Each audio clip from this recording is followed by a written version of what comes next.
안 하던 일을 했더니 허리도 아프고 어깨가 더 결리는 것 같았습니다. 아이고, 허리야. 저도 모르게 신음소리가 입 밖으로 새어나왔나 봅니다. 엄마, 어디 아프세요? 그러니까 너무 무리하지 마시라니까요. 아들 찬영이 걱정스러운 얼굴로 저를 바라보더군요. 아니야, 잠시 쭈그리고 앉아 있었더니 그런 거야. 엄마 나이 되면 조금씩 고장나기 마련이니까 넌 신경 쓰지 마라. 엄마, 어떻게 신경을 안 써요? 그러지 말고 내일 병원에 같이 가봐요. 네? 아휴, 뭐 이런 일로 병원에 가. 파스 붙이면 금방 괜찮아지니까 나 신경 쓰지 말고 넌 공부나 해. 아들은 그래도 병원에 가보자며 저를 졸랐습니다. 그래, 자고 일어나서 그래도 아프면 내일 병원 가자. 아들의 성화의 대답은 그렇게 했지만 병원에 갈 생각은 조금도 없었습니다. 병원에선 분명 이것저것 검사를 하자고 할 테고요.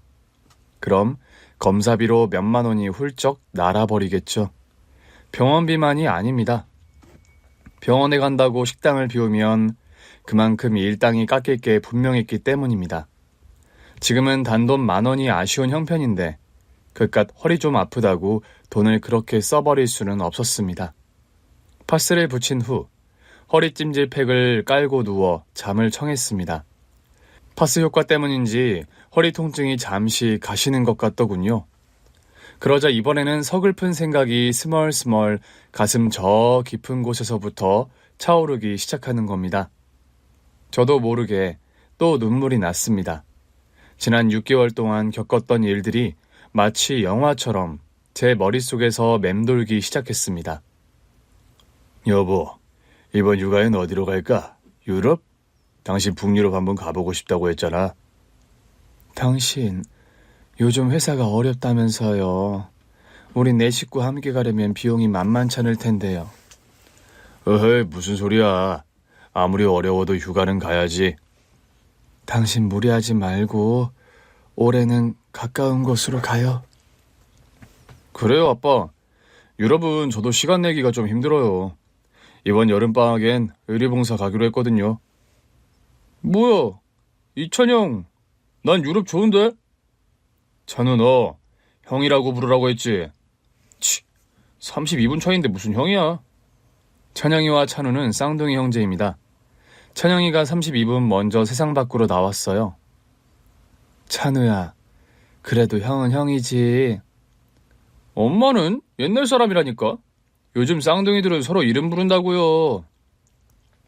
그래, 엄만 옛날 사람이어서 쌍둥이라고 해도 위아래가 있다고 생각해. 찬우 너 엄마 말 잘 들었지? 형한테 까불지 말라고. 뭐야? 엄마는 늘 찬영, 아니 형 편이라니까? 32분 차이인데도 찬영인 형처럼 의젓했고 찬우는 막내처럼 장난기가 많았습니다. 호칭 문제로 아웅다웅해도 찬영이와 찬우는 의좋은 형제지간이었죠. 자, 그럼 이번 휴가는 어디로 갈까? 가까운 곳이면 일본 어때? 일본? 아빠, 난 대천성. 저도 일본 정도는 시간 낼 수 있을 것 같아요. 당신은? 당신도 일본 괜찮아? 당신하고 애들이 좋다면야 저야 무조건 찬성이죠. 좋아. 그럼 이번 휴가는 일본으로 가는 걸로 하지. 다들 콜? 예스, 콜! 하지만 우리 가족은 결국 일본으로 휴가를 가지 못했습니다. 대신 생각지도 못한 엄청난 태풍을 맞이했죠. 여보, 나 당분간 집에 못 들어갈 것 같아. 네? 당신 그게 무슨 소리예요? 연락도 없이 늦는 남편을 기다리다 깜빡 잠이 들었는데요. 새벽녘에 남편으로부터 전화가 걸려왔습니다. 미안해 여보. 지금 회사 사정이 많이 안 좋아. 수화기 너무 들리는 남편의 목소리가 왠지 불안해 보였습니다. 어떻게 해서든 수습할 테니 내가 며칠 연락이 안 되더라도 당신 너무 걱정하지 마. 남편은 저에게 걱정하지 말라는 말을 연신 되풀이하면서 전화를 끊었습니다. 남편 말대로 다음 날부터 남편과는 연락이 되지 않더군요. 엄마, 설마 아빠한테 무슨 일 생긴 건 아니겠죠? 그럼 찬우야, 아무 일 없을 거야. 아빠가 수습하신다고 하셨으니 잘 해결될 거예요. 너무 걱정하지 마세요, 엄마. 그래, 그래야지. 아들에게 대답은 그렇게 했지만 하루하루 피를 말리는 것 같았습니다. 회사에 전화를 해도 부재 중이라는 음성만 들리고 남편과 연락이 되지 않으니 너무 불안하더라고요. 그런데 일주일이 지나자 그 불안감이 현실이 되었습니다. 병원에서 압류 명령이 떨어졌다고 동산 압류를 진행하겠다면서 웬 낯선 사람들이 집에 들이닥쳤습니다. 네? 법원에서 압류 명령이 떨어졌다니요? 저의 놀란 물음에 그들은 서류 한 장을 보여주더니 집안 곳곳에 압류 딱지를 붙이고선 사라졌습니다. 가구며 침대, 냉장고, 세탁기, 컴퓨터 등 집안 곳곳에 붙여진 빨간 압류 딱지는 보니 눈물이 쏟아졌습니다. 엄마, 이게 어떻게 된 일이에요? 의료봉사를 갔다 다음날 돌아온 찬영이는 곳곳에 붙어있는 압류 딱지를 보고선 놀란 모양이었습니다. 어제 아침에 사람들이 왔었어. 법원에서 압류 명령이 떨어진 것 같아. 압류 딱지 붙이는 걸 저와 함께 지켜본 찬호가 풀이 죽은 목소리로 형 찬영이에게 상황을 설명했습니다. 아빠는 이 사실을 아시고? 아니, 아빠 계속 연락이 안 돼. 찬호의 대답에 찬영이는 뭔가 고민하는 것 같았습니다. 엄마, 우선 좀 쉬세요. 어떻게 된 일인지 찬우랑 제가 좀 알아볼게요. 그래요, 엄마. 아빠 가실 만한 곳도 저희가 한 번 더 알아볼 테니 엄마는 방에 가서 좀 누우세요. 그러다 쓰러지시겠어요. 찬영이와 찬우는 회사 상황과 남편 행방을 알아보겠다면서 나갔는데요. 별 소득이 없었습니다. 회사가 부도났다는 것 외에는 남편 소식을 전혀 들을 수가 없더라는 겁니다. 그렇게 사나흘이 흘렀을까요? 밤 12시가 다 된 시간에 낯선 번호로 전화가 왔습니다. 전 혹시 남편일까 싶어 얼른 전화를 받았어요. 김경희 씨 되십니까? 기대와는 달리 낯선 남자 목소리였습니다. 네. 그런데 누구시죠? 여긴 땡땡 경찰서입니다. 남편 성함이 이명준 맞으시죠? 남편의 이름이 나오는 순간 전 긴장하지 않을 수가 없었습니다. 남편에게 범죄자라는 죄목이 붙어 붙잡힌 건 아닌가 싶어서 겁이 덜컥 났어요. 지금 이명준 씨가 대학병원 영안실에 있는데 보호자분이 이쪽으로 와보셔야 할 것 같습니다. 네? 영안실이라뇨? 그게 무슨 말씀이신지... 어떻게 병원까지 갔는지 모르겠습니다. 찬영이와 찬우가 절 걱정하는 얘기도 귀에 들어오지 않았습니다. 제 심장 뛰는 소리가 마치 천둥 소리 같았습니다. 가슴이 쿵쾅거리는데 숨을 제대로 쉴 수가 없더군요. 병원에 도착하니 경찰관이 영안실로 저와 찬영이, 찬우를 안내했습니다. 그곳에는 하얀 볼을 뒤집어 쓴 남자가 누워 있었는데요. 경찰이 그 볼을 내리는 순간 전 그대로 기절하고 말았습니다. 그곳에는 며칠째 깎지 않았었는지 덥수룩한 수염을 한 남편이 누워 있었기 때문입니다. 얼마 전 집에서 입고 나갔던 그 옷 그대로 말이죠. 남편의 장례식은 소박했습니다. 살아있을 때는 도와달라며 그렇게 남편을 찾던 사람들이 회사가 부도나고 남편이 빚쟁이들로부터 쫓겼던 상황이었다는 걸 알자 장례식에는 코빼기도 비치지 않더군요. 그런데 그것도 다행이다 싶었습니다. 남편 가는 길을 별로 친부도 없는 사람들로 인해 시끄럽게 만들고 싶지는 않았거든요. 대신 남편을 진심으로 좋아하고 우정을 나눴던 친구들은 처음부터 끝까지 장례식장을 지켰습니다. 재수씨 뭐라도 좀 드셔야지. 그러다 재수씨까지 쓰러집니다. 맞습니다. 잠시라도 방에 들어가서 눈 좀 붙이세요. 남편 친구들은 제 가족처럼 남편의 죽음을 슬퍼했습니다. 경찰에선 남편의 사인이 심장마비라고 했습니다. 회사 부도로 인해 스트레스가 크다 보니 남편 심장에 무리가 갔었던 것이겠지요. 또 저나 아이들에 대한 걱정도 심장에 영향을 줬을 겁니다. 그런 생각을 하면 홀로 그 큰 짐을 모두 감당하려고 했던 남편이 한없이 안쓰러워지곤 했습니다. 여보, 왜 그랬어요? 왜 당신 혼자 그 큰 짐을 지려고 했어요? 또 어떤 때는 먼저 떠난 남편이 원망스러워지기도 했습니다. 당신 없이 어떻게 살라고? 나만 이렇게 남겨두고 어떻게 살라고? 먹는 것도 자는 것도 다 귀찮았습니다. 가장 힘든 건 남편에 대한 그리움이었습니다. 여보, 나 당신한테 마지막 인사도 못했네. 근데 나 사실 당신이 내 옆에 없다는 게 믿기지가 않아. 당신이 너무너무 보고 싶어. 남편 따라가고 싶다는 생각마저 들었습니다. 엄마, 조금이라도 드셔야 해요. 네? 그래요, 엄마. 엄마마저 쓰러지시면 우린 어떡하라고요? 그나마 아이들이 제 곁에 있다는 게 큰 위로가 됐습니다.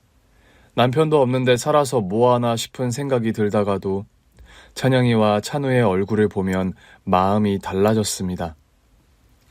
아니지. 내가 지금 무슨 생각을 하는 거야? 찬영이 찬우를 위해서라도 엄마인 내가 힘을 내야지. 아들들이 없었다면 아마 이 어려움을 이겨내지 못했을 겁니다. 사실 찬영이와 찬우는 제 친아들이 아닙니다. 3개월 정도 된 갓난아기일 때 남편과 의논해서 입양을 했어요. 당시 전 불임이라는 진단을 받고 상심해 있었는데요. 어느 날 남편이 입양을 하면 어떻겠냐는 얘기를 하더군요. 배 아파 낳아야만 우리 자식인가? 가슴으로 낳는다는 말도 있잖아. 입양해서 친자식처럼 잘 키우면 되지. 전 그런 남편이 무척 고마웠습니다. 그래서 입양 관련 기관을 방문해서 상담을 받은 뒤 입양 절차를 진행했습니다. 원래는 한 명을 입양할 계획이었는데요. 찬영이와 찬우를 만나는 순간 이 쌍둥이에게서 눈을 떼지 못하겠더라고요. 남편도 마찬가지인 듯 했습니다. 여보, 쌍둥이면 더 좋은 거 아니야? 한 명은 외롭잖아. 찬영이와 찬우, 우리가 잘 키워보자고. 그렇게 해서 우리는 쌍둥이 부모가 되었습니다. 찬영이와 찬우는 여느 남자애들처럼 개구쟁이 짓도 하면서 잘 성장했습니다. 공부도 곧잘 해서 2명 모두 서울대에 한 번에 들어갔죠. 형이야, 넌 어쩜 남편 복에다 아들 복까지 타고났니? 이번에 찬영이 찬우 둘 다 서울대 갔다면서? 그러게, 난 공부하라고 닥달한 일도 없는데 지들이 척척 알아서 하더라고. 그러면서 다 엄마 덕이라나 뭐라나. 어머, 너 지금 은근 자랑질이다. 내가? 얜? 난 있는 그대로의 진실을 얘기했을 뿐인데? 하여튼 아들 얘기만 나오면 웃음을 못 갖춘다니까. 키울 때는 기쁨을, 커서는 든든함을 주던 아들들이었습니다. 남편까지 잃고 나니 찬영이와 찬우가 듬직한 의지할 곳이 되어주더군요. 아빠, 엄마는 저희가 잘 보살펴드리도록 할게요. 부디 그곳에서 평안하세요. 아빠, 저희 키우신다고 정말 고생 많으셨어요. 이젠 저희가 엄마에게 아빠 목까지 효도할게요. 여보, 그동안 많이 힘들었죠? 그래도 당신이 남기고 간 아들 때문에 나 이렇게 버티고 있어. 고마워요. 남편의 장례를 마치고 나니 저와 쌍둥이 아들은 갈 곳이 없어져 버렸습니다.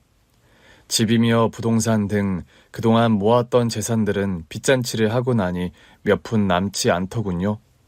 그 돈으로 2칸짜리 월세방을 겨우 얻었습니다. 이사할 것도 없이 옷가지 몇 개만 옮기고선 좁은 방에 누우니 서글픔이 물밀듯 밀려왔습니다. 여보, 당신 그렇게 떠나니 좋아요? 함께 곱고 늙어가자고 하더니 원망 때문인지 슬픔 때문인지 혹은 그리움 때문인지 밤마다 눈물이 났습니다. 하지만 언제까지 슬픔에 젖어 있을 수만은 없었습니다. 당장 2 아들과 함께 살아야 할 생활비도 있어야 했고 한 달 뒤엔 월세도 내야 했습니다. 그래서 식당 일을 시작했어요. 요리는 자격증이 있어야 했고 손쉬운 설거지를 시작했습니다. 아줌마, 이렇게 그릇이 쌓이면 안 된다니까요. 저녁 손님 찾으려면 속도를 높여야 될까? 식당 설거지. 결코 쉬운 일이 아니었습니다. 명절에도 그다지 많은 손님을 치러본 적이 없기에 점심과 저녁 시간에 손님이 몰리면 정신을 차릴 수가 없었습니다. 아줌마, 빨리빨리 몰라요? 아이고, 저 속도로는 저녁 장사 못 쳐내겠네. 사장님은 성격이 급한 분이었습니다. 제 손놀림이 조금이라도 느리다 싶으면 폭풍 잔소리를 했습니다. 그 소리가 듣기 싫어 무리하다 보니 처음엔 손목이 시큰거리더군요. 그러더니 차츰 어깨며 허리가 아파오기 시작했습니다. 아줌마, 힘드시죠? 눈치껏 쉬어가며 하세요. 사장님 말대로 했다간 골병 든다고요. 다행히 주방에서 함께 일하는 주방장은 제 편의를 많이 봐주었습니다. 제가 힘들어하면 잠깐 설거지를 도와주기도 했어요. 주방장님도 힘드실 텐데 고마워서 어째요? 고맙긴요. 서로 도우면서 살아야죠. 하하. 호의를 베푸는 누군가가 있으니 새로운 생활에 적응하기가 훨씬 쉬워지는 것 같더군요. 일은 고됐지만 그렇게 새로운 환경에 마음을 붙이기 위해 애를 썼습니다. 과거에 넉넉하게 살았던 추억이 무슨 소용이 있겠습니까? 한시라도 빨리 현실을 직시하고 돈을 벌어야지요. 엄마, 식당 설거지 그만두시면 안 돼요? 엄마 나이 하시기엔 무리예요. 맞아요, 엄마. 어제도 밤새 끙끙 앓으시는 것 같던데. 그만두세요. 네? 찬영이와 찬우는 제가 아파하는 걸 눈치챘는지 식당 설거지를 그만두라면서 극구 저를 만류했습니다. 아니야. 이젠 적응돼서 괜찮아. 설거지라는 게 말이야. 하다 보면 내 마음까지 깨끗해지는 것 같아 기분이 상쾌해지더라고. 그럴 때마다 전 애써 밝은 목소리로 아들들을 안심시켰습니다. 이 일마저 그만두면 생활비와 월세는 어떻게 감당하겠냐는 건 그저 마음속으로 저 혼자 하는 생각이었어요. 그래도 다행스러운 건 찬영이 찬우 성적이 좋아서 다음 학기 등록금 걱정을 덜었다는 겁니다. 아휴, 찬영이도 그렇고 찬우까지 장학생이라니. 엄마 어깨가 으쓱해지는걸? 아빠 계셨으면 분명 파티하자고 했을 텐데. 엄마, 그럼 우리끼리라도 파티해요. 그래요, 엄마. 파티가 뭐 별거예요?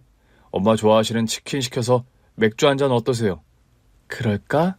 오랜만에 우리 맥주나 한잔 할까? 오케이! 찬영이 넌 치킨 시켜? 난 요 앞 마트 가서 맥주 사올 테니까. 남편이 떠나고 오랜만에 아들들과 마셔보는 맥주였습니다. 엄마, 건배사 한마디 해야죠. 아유, 건배사는 무슨 건배사야. 그래, 건배사는 너무 거창하다. 엄마, 그냥 가볍게 한마디 해주세요. 치, 그게 건배사지 뭐야. 좋아. 그럼 엄마가 우리 아들들한테 한마디 할까? 좋아요. 찬영이, 찬우야. 네. 너희가 엄마 곁에 있어줘서 너무너무 고맙고 찬영이, 찬우, 엄마가 많이 사랑해. 저도요. 엄마 사랑해요. 엄마 알라뷰. 맥주 한 캔에 알딸딸해지면서 오랜만에 기분이 좋았습니다. 술 기운 때문만은 아니었어요. 남편이 떠나고 난 뒤 아들들과 마주 앉아서 웃고 떠드는 게 처음이었거든요. 간밤 깜짝 파티에서 비롯된 좋은 기운 때문이었는지 다음날 식당 일은 훨씬 수월하게 느껴졌습니다. 아줌마 뭐 좋은 일 있으신가 봐요. 오늘 왠지 즐거워 보이시는데요? 아유, 주방장님 그렇게 티가 나요? 그럼요. 입가에서 미소가 떠나지 않으시는걸요. 아들 둘이 글쎄 이번에도 장학금을 받았지 뭐예요. 그래요? 서울대 다닌다는 쌍둥이 아들들 말이죠? 네. 아이고 축하합니다. 부럽네요 아줌마. 우리 딸은 지금 인서울 하느냐 못하느냐로 고민 중인데 아들 둘이 서울대 다니는 데다 장학금까지 받았다고 하니 정말 부럽습니다. 아하. 쌍둥이 아들 장학금 소식에 주방장님은 제 자식 일처럼 기뻐했습니다. 성격 급한 사장님도 그날만큼은 설거지 속도가 늦다고 독촉하지 않더군요. 모처럼 편안한 마음으로 집에 돌아왔는데요. 그날은 쌍둥이가 함께 쓰는 방에 불이 켜져 있는 겁니다. 얘들이 벌써 들어왔나? 도서관에서 공부한다며 밤늦게 들어오던 아들들이었는데요. 웬일로 일찍 집에 왔나 싶어 반가운 마음에 방문을 열려는 순간 찬우의 목소리가 들려왔습니다. 형, 이제 집을 나갈 때가 된 것 같은데? 전 순간 멈칫했습니다.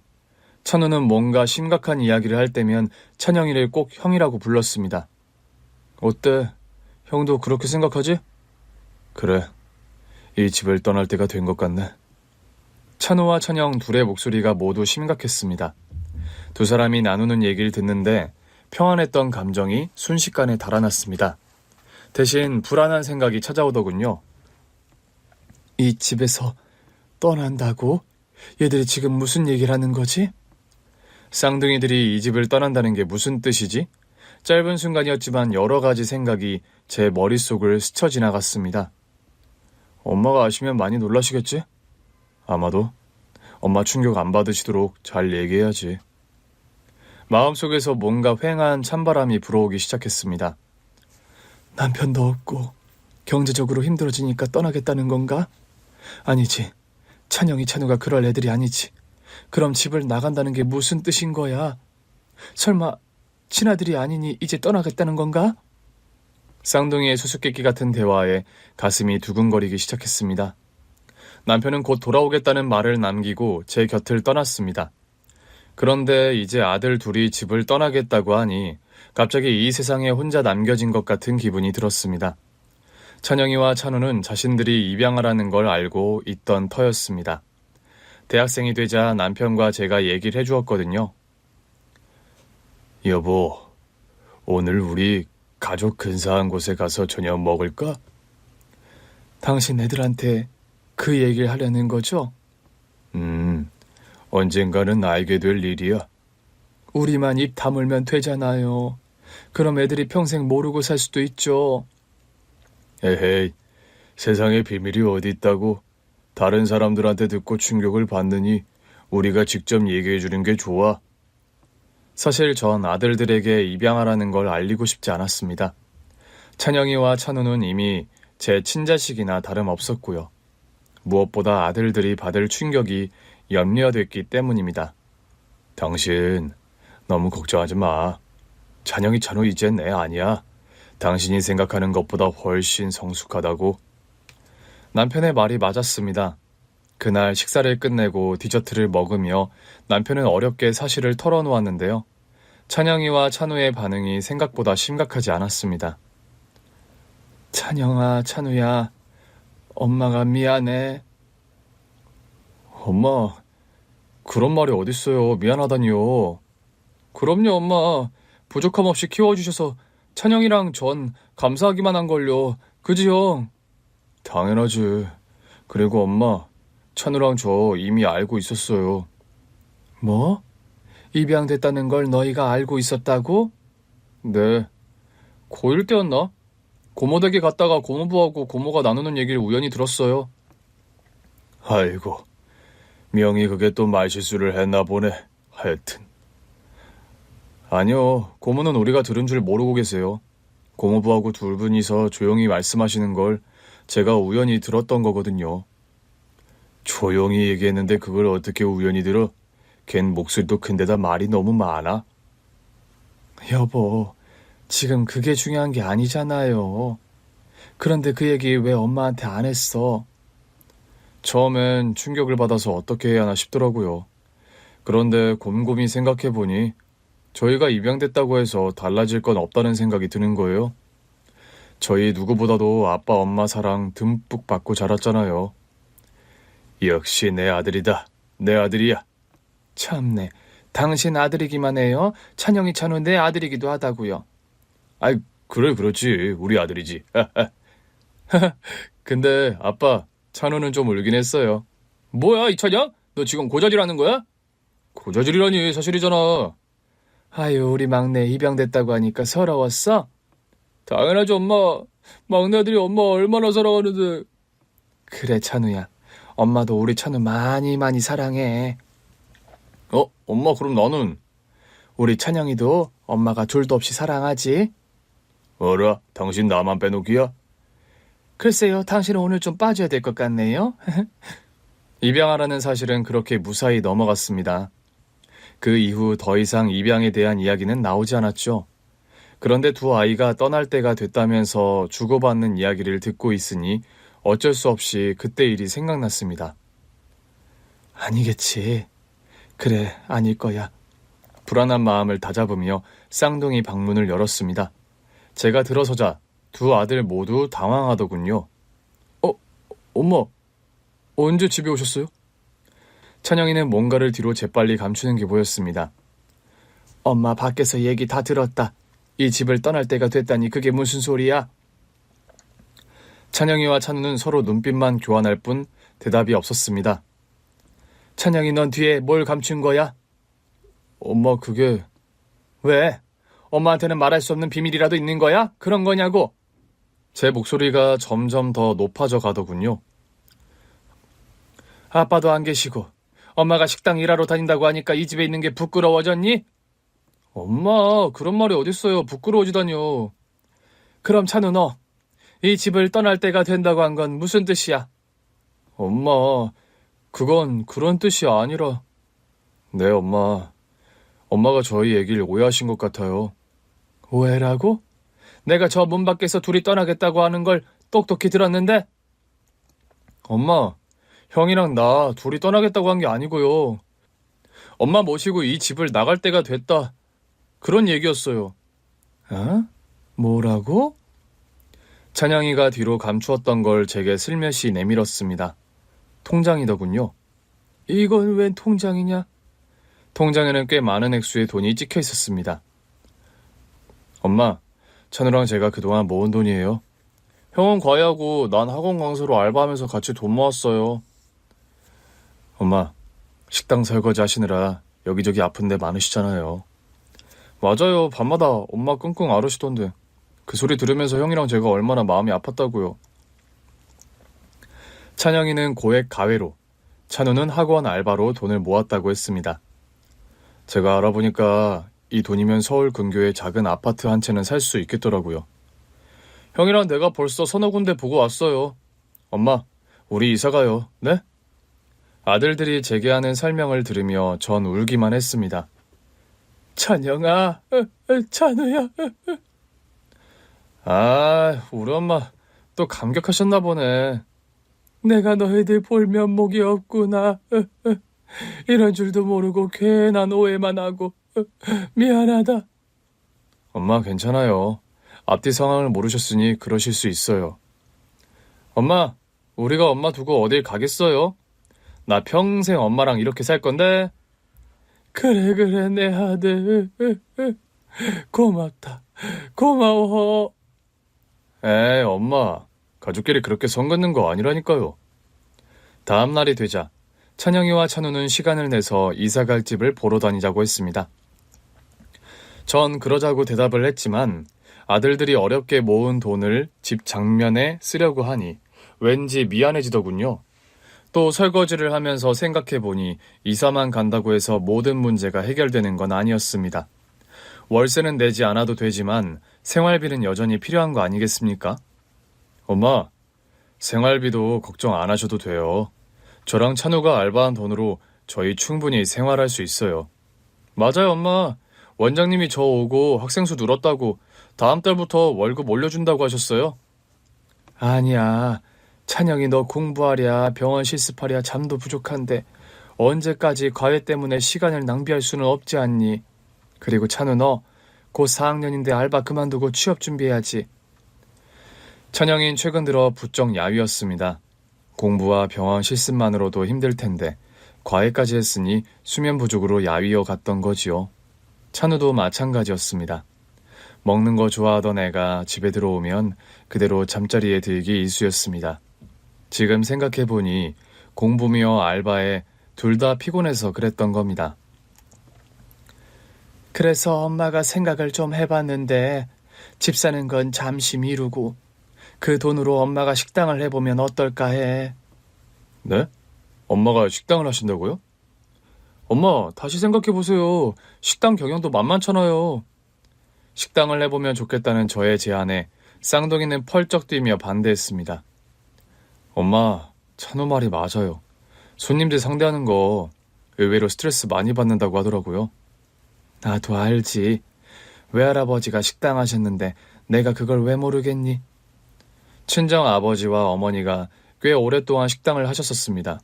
그 덕분에 저와 제 동생이 대학까지 마칠 수 있었죠.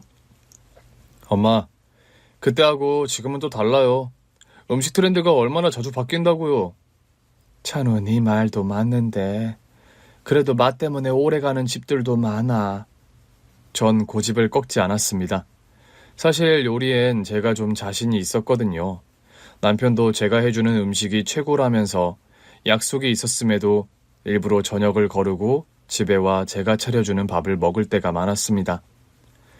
찬영아, 찬우야, 엄마 한번 믿어봐, 응? 두 아이는 결국 제 말에 동의를 했고요. 저희는 길목 좋은 가게 터 하나를 발견하고는 계약을 했습니다. 와, 우리 엄마 이제 사장님이네. 엄마, 가게 이름은 뭐라고 할 거예요? 생각해둔 이름이 하나 있긴 한데. 그래요? 어떤 이름인데요? 우리 쌍둥이 이름 하나씩 따서 영우 우동 어때? 영우 우동이요? 괜찮은데요? 엄마, 영우 우동 하면 우가 2번 겹치니까 영우동 하면 어때요? 영우동? 어머, 그게 더 좋은데? 그럼 영우동 담청! 맞죠? 영우동 사장님? 허허! 개업 준비는 차근차근 잘 진행됐습니다. 인테리어 작업이 진행되는 동안 전 나름의 레시피를 정리했죠. 친정아버지는 일식 식당을 하셨는데요. 초밥도 맛있었지만 특히 사람들이 아버지가 만든 우동을 좋아했었습니다. 가끔 우동 레시피가 뭐냐며 묻는 사람들도 있었어요. 아버진 영업비밀이라며 절대 함구하셨고요. 저한테만 살짝 그 비법을 알려주셨죠. 결혼 후 가끔 가족들에게 그 레시피를 이용해서 우동을 만들어주곤 했었습니다. 우리 엄마 우동 안 먹어본 사람은 있어도 한 번만 먹어본 사람은 없지. 안 그래, 이찬영? 그럼 엄마 분명 대박 나실 거예요. 아들들의 응원에 힘입어 전 희망차게 우동집을 개업했습니다. 다행히 손님들이 끊이지 않았고요. 전 종업원을 더 고용해야 하나라는 행복한 고민까지 하게 되었죠. 그렇게 장사를 마무리하려는데 그날은 웬 낯선 여자가 식당에 들어서는 것이었습니다. 아이고, 손님 어떡해요. 재료가 떨어져서 오늘은 영업을 마쳤어요. 저의 설명에도 불구하고 여자는 식당 이곳저곳을 둘러보더군요. 다음에 오세요. 그럼 제가 기억했다가 서비스 드릴게요. 일부러 찾아온 손님인가 싶어 전 친절하게 말씀을 드렸는데요. 그녀는 정리된 의자 하나를 꺼내 다리를 꼬고 앉아선 이렇게 묻더군요. 당신이 우리 찬영이 찬우 키워준 계모야? 그녀 입에서 두 아들의 이름이 나오자 어안이 벙벙했습니다. 네? 그게 무슨 말씀이세요? 나 쌍둥이 친엄마야, 친엄마.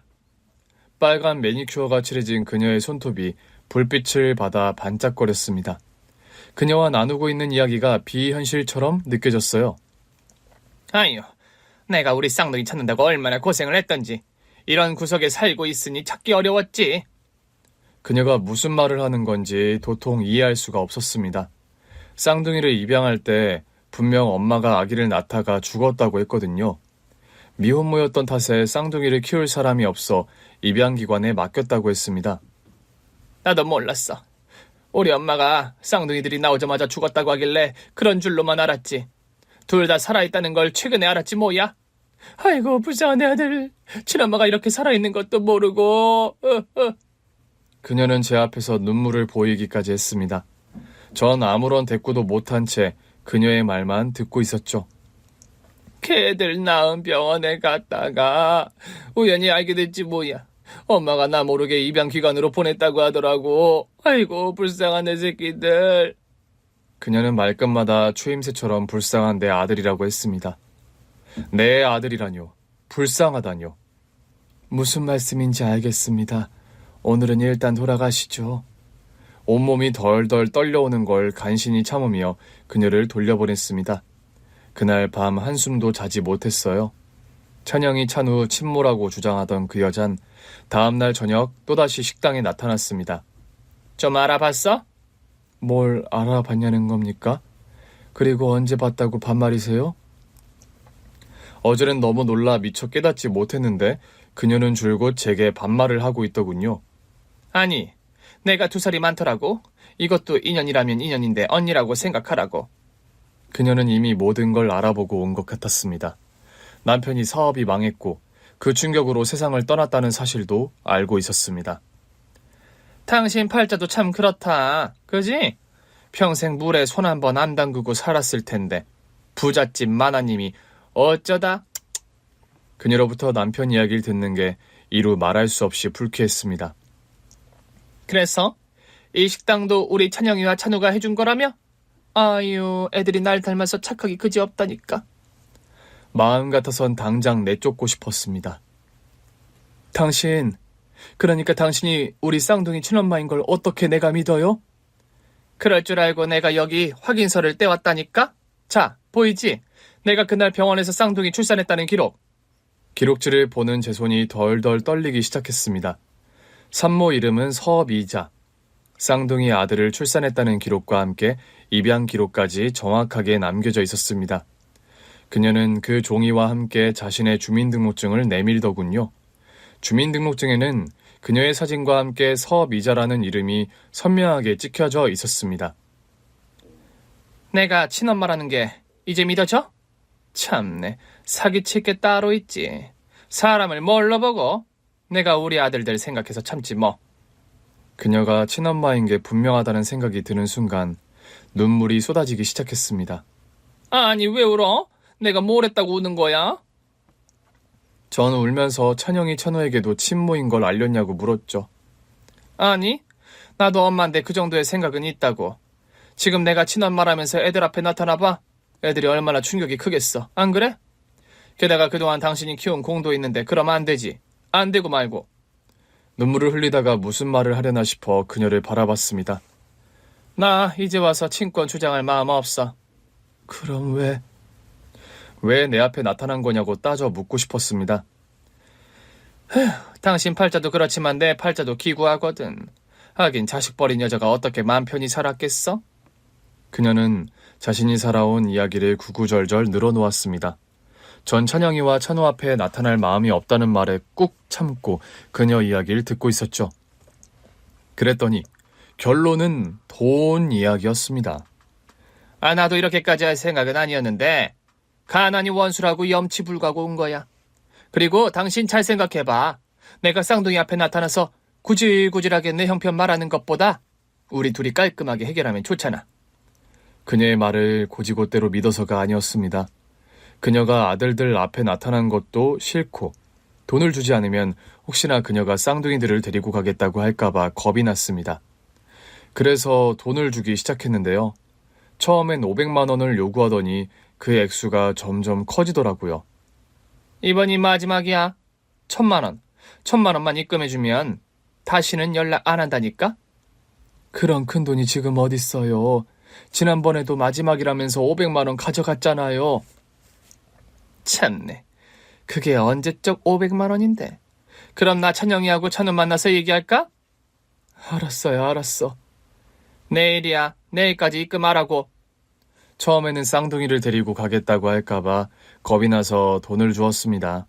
그런데 나중에는 친엄마라는 사람의 실체를 알면 아들들이 충격받을까봐 그녀의 요구를 들어주게 되었습니다. 엄마, 무슨 전화요? 언제 왔는지 찬영이가 제 곁으로 와서 물었습니다. 아니야, 엄마 아는 사람이랑 잠깐 통화한 거야.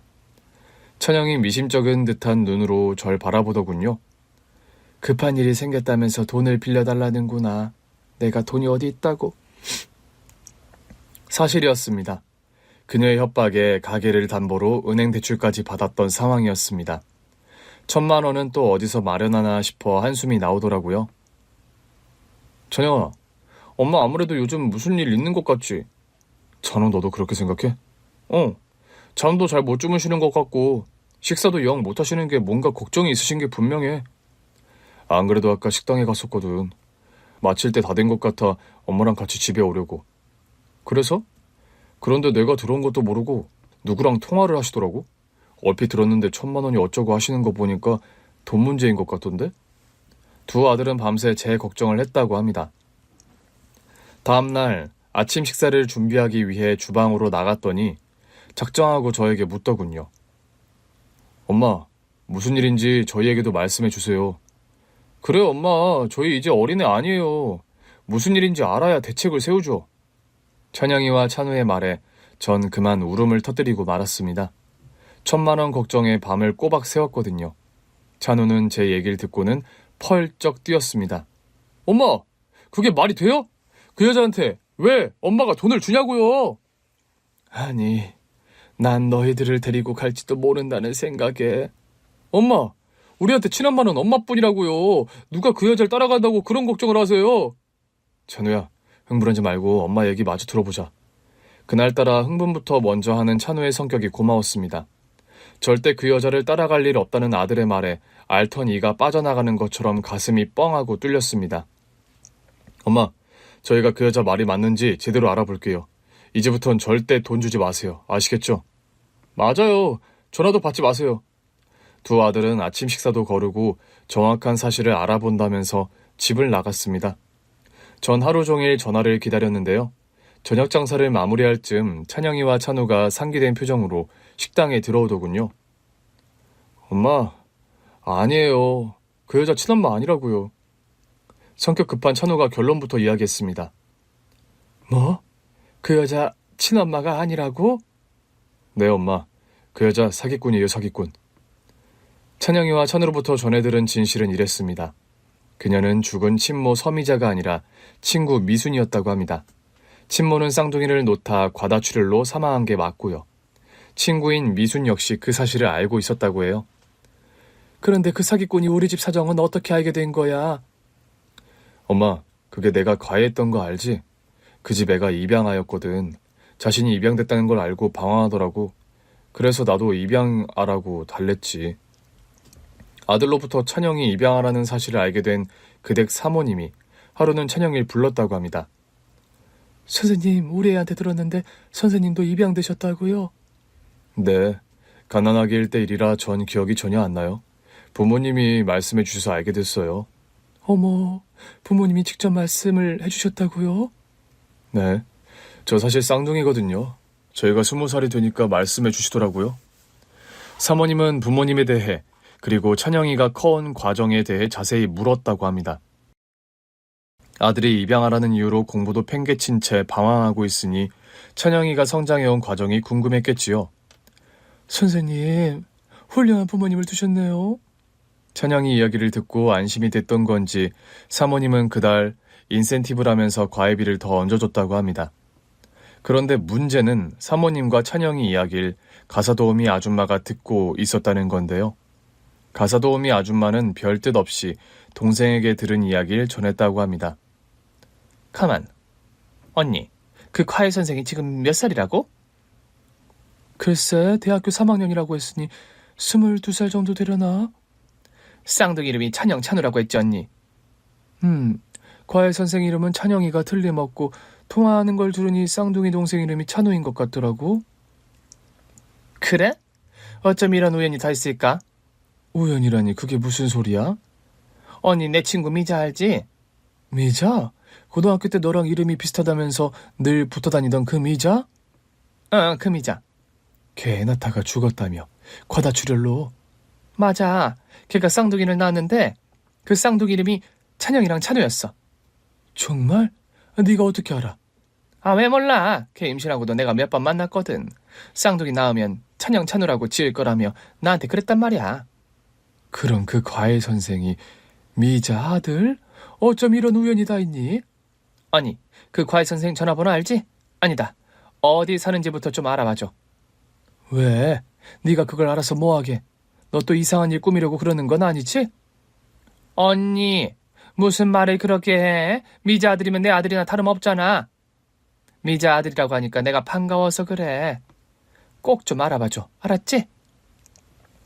찬영이의 설명을 들으니 사건의 전말을 이해할 수 있었습니다.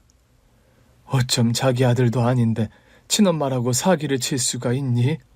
너무 무섭다. 그런데 너희는 이 사실을 어떻게 알게 된 거야? 찬영이와 찬우는 저에게 번호를 받아들고는 우선 그 여자에게 전화를 했다고 합니다.